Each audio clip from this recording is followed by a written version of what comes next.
22. Morte em Neotrantor. Neotrantor era o nome, Nova Trantor.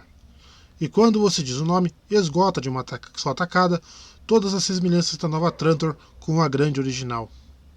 A 2 parsecs de distância, o Sol da velha Trantor ainda brilhava e a capital imperial da galáxia do século anterior ainda cortava o espaço na silenciosa e eterna repetição de sua órbita.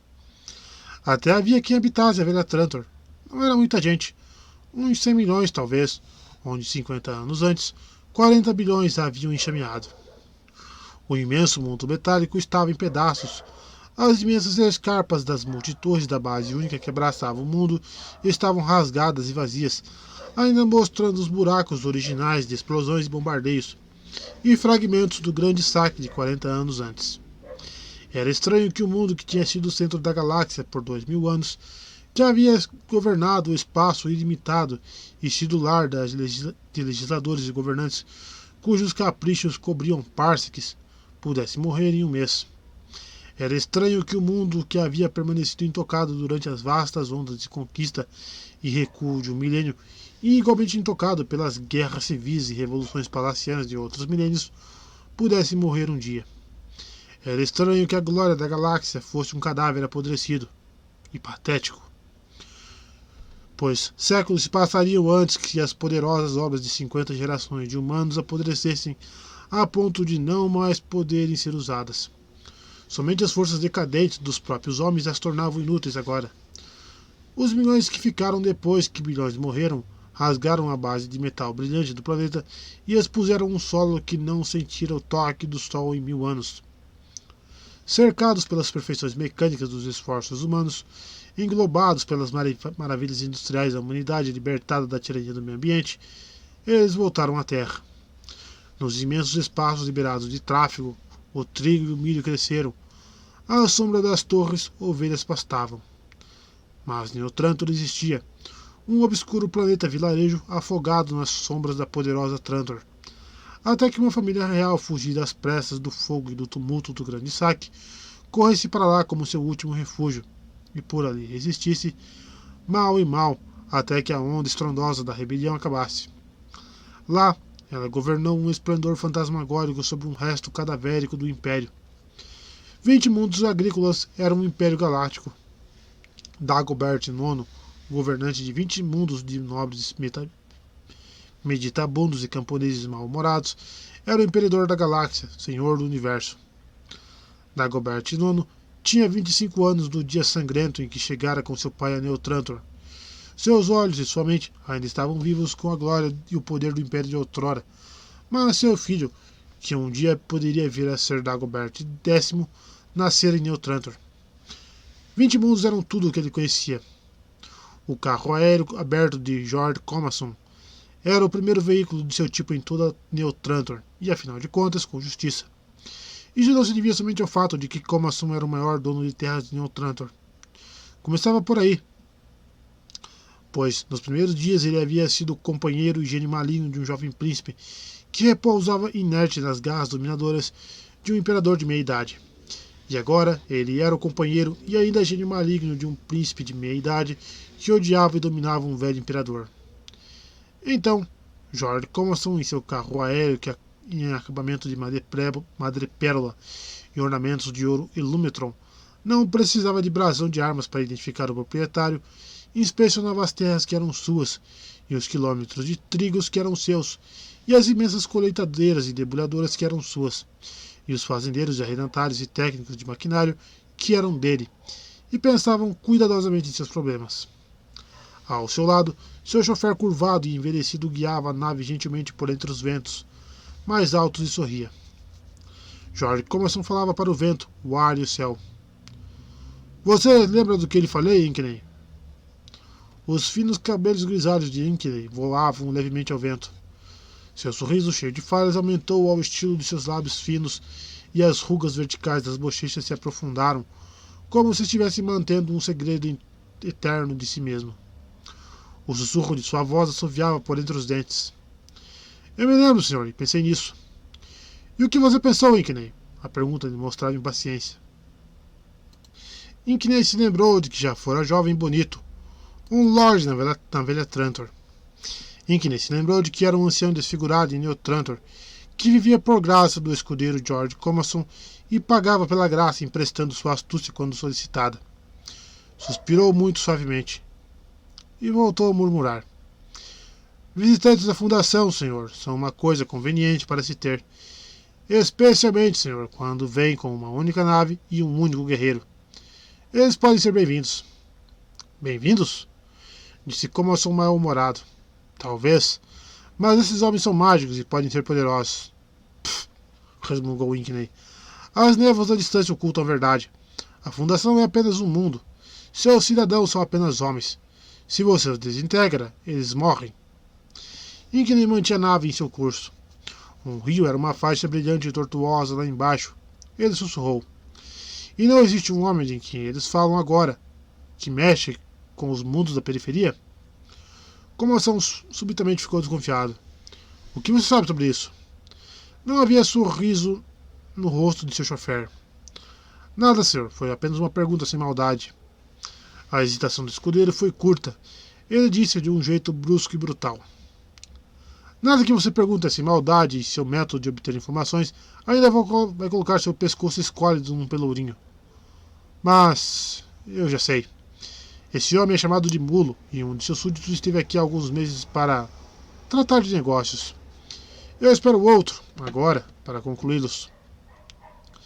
E esses recém-chegados? Será que eles não são aqueles que o senhor deseja? Eles não têm a identificação que deveriam ter. Há relatos de que a fundação foi capturada. Eu não disse isso a você. Assim foi relatado, continuou Inkney com tranquilidade. E se isso estiver correto, então eles podem ser refugiados da destruição e podem ser detidos para o Homem do Mulo, por uma questão de amizade sincera. Não é mesmo? Commoção não tinha certeza quanto a isso. E senhor, já que é sabido que o amigo de um conquistador é tão somente a próxima vítima, isso seria uma medida de autodefesa honesta, pois existem coisas como sondas psíquicas, e aqui temos 4 cérebros da Fundação. Há muito sobre a Fundação que seria útil saber, muito mesmo sobre o Mulo. E aí a amizade do mundo seria um pouco menos opressiva. Commoção, no silêncio do ar superior, retornou com um estremecimento ao seu primeiro pensamento. Mas e se a Fundação não caiu? E se os relatórios forem falsos? Dizem que foi previsto que ela não pode cair. Já passamos da era dos videntes, senhor. E, no entanto, se ela não caiu, Inkney? Pense.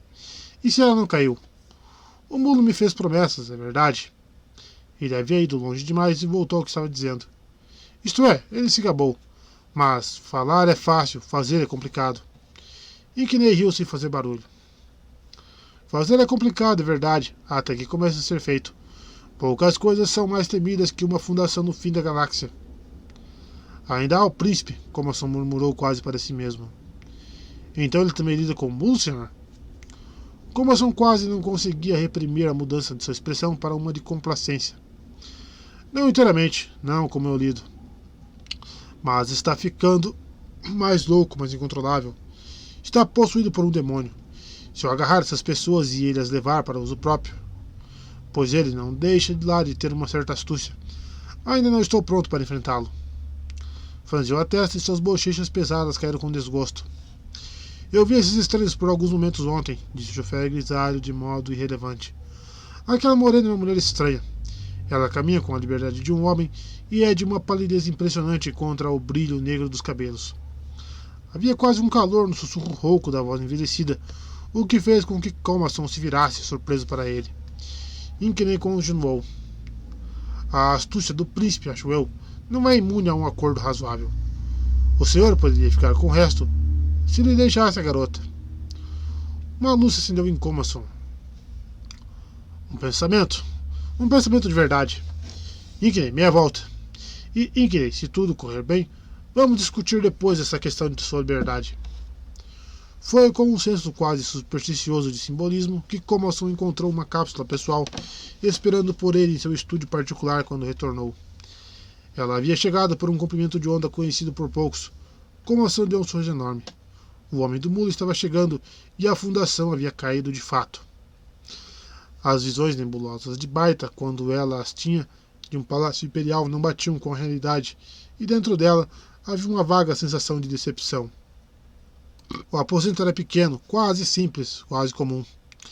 O palácio não chegava nem aos pés da residência do prefeito da fundação, e Dagobert IX. Bart tinha ideias bem definidas de como o imperador deveria parecer. Ele não devia parecer o avô benevolente de ninguém. Ele não devia ser magro, branco e apagado, nem estar servindo xícaras de chá com suas próprias mãos, expressando ansiedade pelo conforto de seus visitantes. Mas assim era. Dagobert IX riu ao servir chá na xícara que ela estendia com o braço duro. É um grande prazer para mim, minha cara. É um momento distante de cerimônias e cortesãos. Já faz um bom tempo que não tenho a oportunidade de receber visitantes de minhas províncias exteriores. Meu filho cuida desses detalhes, agora que sou velho. Não conheceu meu filho? Um belo rapaz. Teimoso, talvez, mas ele é jovem. Uma cápsula de sabor? Não? Toran tentou uma interrupção. Vossa Majestade Imperial. Sim? Vossa Majestade Imperial, não foi nossa intenção invadirmos sua... Bobagem, não houve invasão alguma. Essa noite acontecerá a recepção oficial, mas até lá estamos livres. Vamos ver. De onde vocês disseram que vieram? Me parece que há muito tempo não temos uma recepção oficial. Vocês disseram que eram da província de Anacreon? Da Fundação, Vossa Majestade Imperial. Sim, a Fundação. Eu me lembro agora. Eu já a havia localizado. Ela fica na província de Anacreon. Nunca estive lá. Meu médico proíbe viagens extensas. Não me recordo de ter recebido nenhum relatório recente vindo de meu vice-rei em Anacreon. Como estão as condições lá? Senhor, Toran murmurou, não trago reclamações. Isso é gratificante. Darei uma comenda ao meu vice-rei. Toran olhou indefeso para Ebrinis, cuja voz brusca se elevou.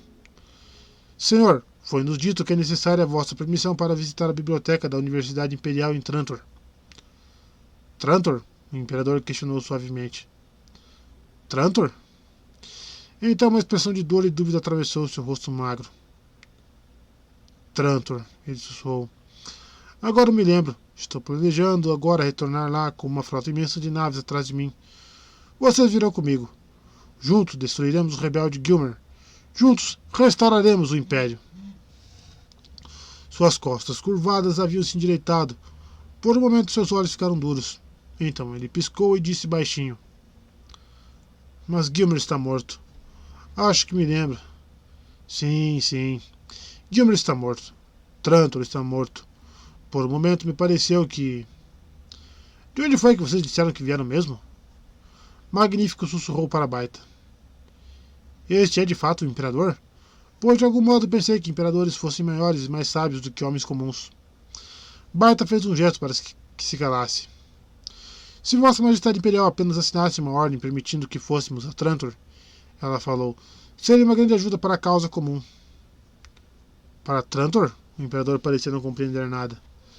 Senhor, o vice-rei de Anacreon, em cujo nome falamos, envia notícias de que Gilmer ainda vive. Vive? Vive? Trovejou Dagobert. Onde? Vai haver guerra. Vossa Majestade Imperial, isso ainda não pode ser divulgado.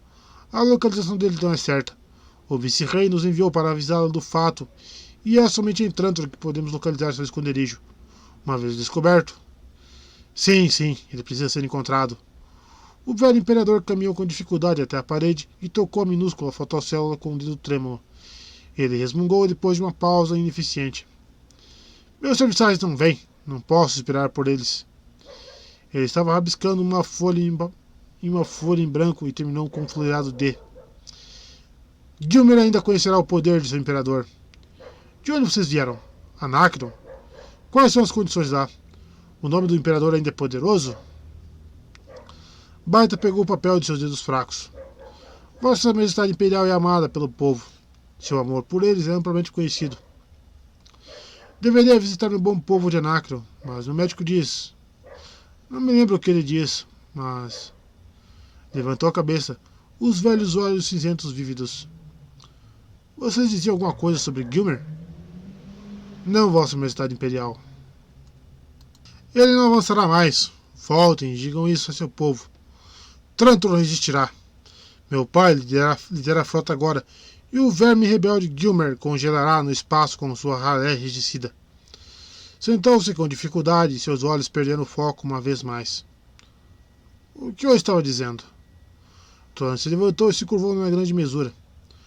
Vossa Majestade Imperial foi gentil para conosco, mas o tempo que nos foi dado para esta audiência acabou.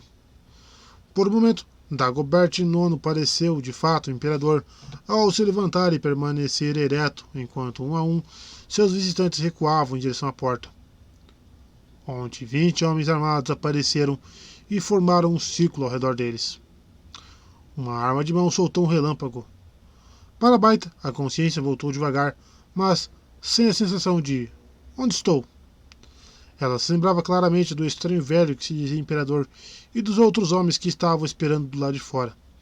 O formigamento artrítico das juntas de seu dedo indicava o uso de uma pistola de atordoar. Ela ficou de olhos fechados e ouviu as vozes com atenção. Eram duas. Uma era lenta e cautelosa, com um tom traiçoeiro por baixo da obsequiosidade da superfície. A outra era rouca e espessa, quase úmida, emitida em jatos viscosos. Baita não gostou de nenhuma delas. A voz espessa era predominante. Baita captou as últimas palavras. Ele vai viver para sempre, esse velho caduco. Isso me cansa. Isso me irrita. Comasson, tenho de conseguir. Eu também estou ficando velho. Sua Alteza, vamos primeiro ver de que utilidade essas pessoas são. Pode ser que tenhamos fontes de força além das que seu pai ainda oferece. A voz espessa se perdeu num sussurro borbulhante.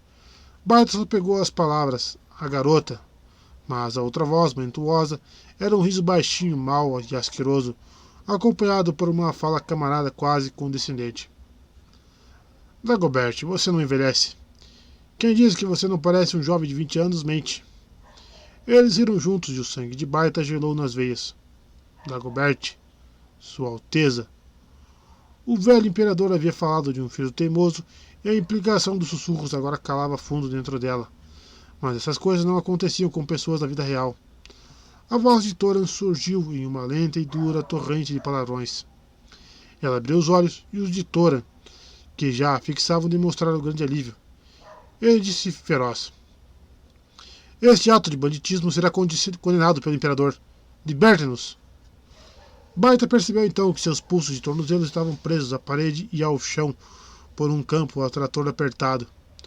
A voz espessa se aproximou de Toran.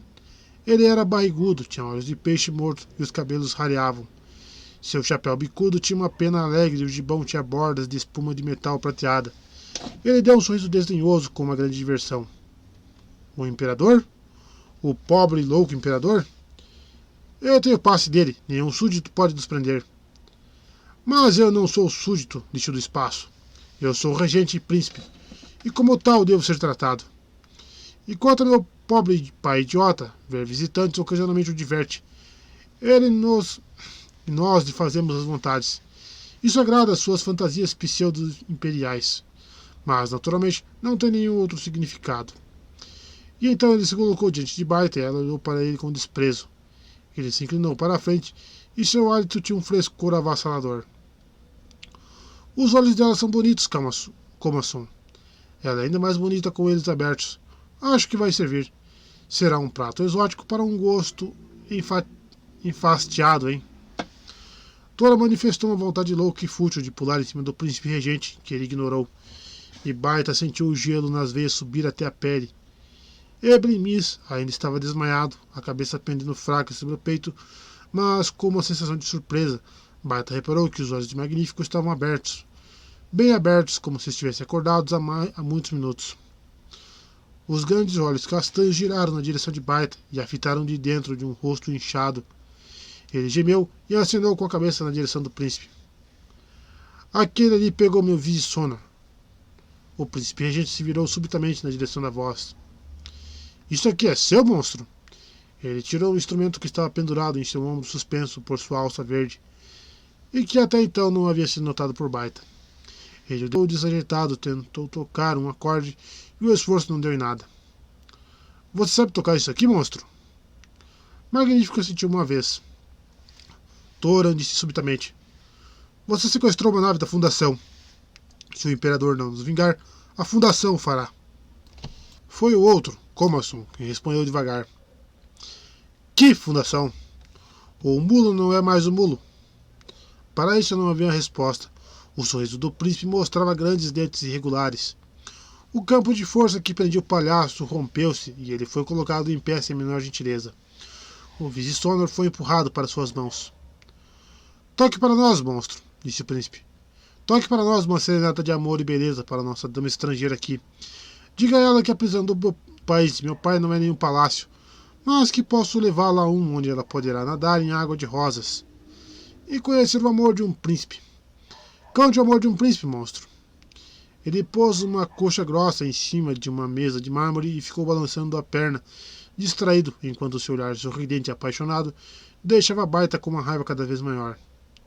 Thoran quase distendeu os tendões contra o campo de força, num esforço que o fez suar e sentir dor. Eblimis se mexeu e gemeu. Magnífico disse sem fôlego. Meus dedos estão muito duros e inutilizados. Toque, monstro! O príncipe rugiu. As luzes diminuíram a um gesto de Comerson, e na penumbra ele cruzou os braços aguardando. Magnífico fez os dedos correrem rápidos saltos rítmicos de uma ponta à outra do instrumento multiteclado, e um arco-íris deslizante de luz surgiu subitamente na sala. Um tom baixo, suave, pulsante e triste. Ele se elevou numa gargalhada triste e, por uns baixo, um som de sinos graves. A escuridão parecia ficar mais intensa e espessa. A música alcançava a baita pelas camadas abafadas de cobertores invisíveis. Uma luz bruxuleante a alcançou das profundezas, como se uma única vela brilhasse no fundo de um poço. Ela se retirou os olhos automaticamente. A luz aumentou de brilho, mas permaneceu borrada. Movia-se de modo irregular em cores confusas, e a música subitamente ganhou o acompanhamento de metais malignos, florindo num crescendo alto. A luz tremeluziu rapidamente, num rápido movimento que casava com um ritmo malicioso. Alguma coisa se contorcia dentro da luz. Alguma coisa com escamas metálicas venenosas contorcia e se abria sua boca. A música se contorcia e abria sua boca junto. Baita lutou com uma estranha emoção e se conteve num engasgo mental. Isso quase lembrava daquele dia no cofre do templo, daqueles últimos dias em refúgio. Foi aquela horrível grudenta, gosmenta e feia teia de aranha de honra e desespero. Ela se encolheu sob essa teia, sentindo-se oprimida. A música se banqueteava nela, gargalhando terrivelmente, e o horror que se contorcia na extremidade errada do telescópio, no minúsculo círculo de luz, se perdeu quando ela desviou o olhar febril. Sua testa estava molhada e fria. A música morreu. Deve ter durado 15 minutos, e o imenso prazer por sua ausência preencheu Baita por completo. As luzes se acenderam e o rosto de Magnífico estava próximo ao dela, suado, enlouquecido, lúgubre. Minha dama, disse ele sem fôlego, como está? Bem o suficiente, ela sussurrou. Mas por que você tocou assim? Ela então se deu conta dos outros que estavam no aposento. Thoran e Miss estavam caídos indefesos contra a parede, mas seus olhos passaram rapidamente por eles. Mais adiante estava o príncipe deitado estranhamente ao pé da mesa, e Comerson gemendo, dolorido por uma boca aberta que babava. Comerson estremeceu e soltou um grito descerebrado quando Magnífico deu um passo em sua direção. Magnífico se virou e, com um salto, soltou os outros. Thoran se levantou ansioso e agarrou o dono de terras pelo pescoço. Você vem conosco. Vem conosco para garantir que chegaremos à nossa nave. 2 horas mais tarde, na cozinha da nave, Baita se viu uma torta caseira deliciosa e Magnífico comemorou o retorno ao espaço, atacando-o com uma magnífica desconsideração pelos modos à mesa. Está boa, Magnífico? Magnífico? Sim, minha dama. O que foi que você tocou lá? O palhaço se remexeu desconfortável. Eu preferia não falar. Aprendi isso uma vez, e o Visisonor é de um efeito muito profundo no sistema nervoso. Certamente foi uma coisa maligna, e não para sua doce inocência, minha dama. Ora, bolas. Diga logo, Magnífico. Não sou tão inocente assim. Não me galantei. Eu vi alguma coisa do que eles não viram? Espero que não. Eu toquei somente para eles. Se a senhora viu, foi tão somente uma borda vista de longe. E foi o suficiente. Você sabia que nocauteou o príncipe? Magníficos falou sombriamente e por entre um pedaço enorme de torta que enchia sua boca. Eu o matei, minha dama. O quê? Ela engoliu em seco dolorosamente. Ele estava morto quando parei, ou eu teria continuado. Não me importei com Comason. Sua maior ameaça era a morte ou a tortura. Mas, minha dama, aquele príncipe olhava para a senhora com maldade e... Ele engasgou numa mistura de indignação e vergonha. Baita sentiu pensamentos estranhos aparecerem e os reprimiu duramente. Magnífico, você tem uma alma galante. Oh, minha dama. Ele abaixou o nariz vermelho e voltou a mergulhar na torta, mas por algum motivo não a comeu. Eblimis olhava pela escotilha. Trantor estava próximo. Seu lustro metálico era terrivelmente brilhante. Thoran também estava ali e disse com amargura. Viemos por nada, Eblin. O homem do mulo nos precede. Eblimis esfregou a testa com uma mão que parecia ter perdido a antiga camada de gordura. Sua voz era um murmúrio abstraído. Thoran estava irritado. Eu disse que as pessoas sabem que a fundação caiu. Eu disse... Hein? Eblimis levantou a cabeça intrigado. Então colocou uma mão gentil no pulso de Thoran, completamente esquecido de qualquer conversa anterior. Thoran, eu estava olhando para Trantor. Sabe, tenho uma estranha sensação, desde que chegamos a Neutrantor. É uma necessidade urgente, algo que me move e que me impulsiona por dentro. Thoran, posso fazer isso. Sei que posso fazer isso. As coisas estão se tornando claras em minha mente. Elas nunca estiveram tão claras. Thoran olhou para ele por um tempo e deu de ombros. As palavras não lhe traziam confiança. Miss, ele perguntou curioso. Sim? Você não viu uma nave descer em Neutrantor quando partimos? Ele pensou apenas por um instante. Não. Eu vi. Talvez seja imaginação, mas podia ter sido aquela nave filiana. Aquela com o Capitão Rampritcher? Aquela com sabe lá o espaço quem? As informações de Magnífico. Ela nos seguiu até aqui, Miss. Eblimis não disse nada. Alguma coisa errada com você? Disse Thoran tenso. Você não está bem. Os olhos de Miss estavam pensativos, luminosos e estranhos. Ele não respondeu.